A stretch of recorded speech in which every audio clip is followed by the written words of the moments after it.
বানাবো।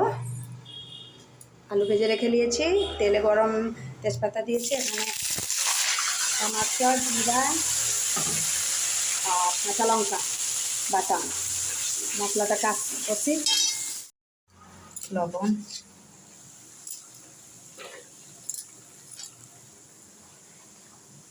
হলুদ,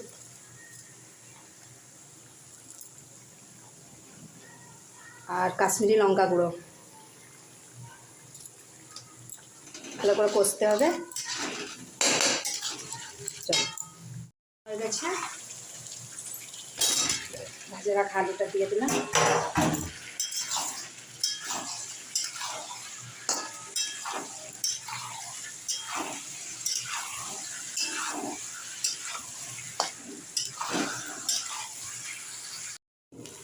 কষানো হয়ে গেছে, আমি দিয়ে দিলাম জল।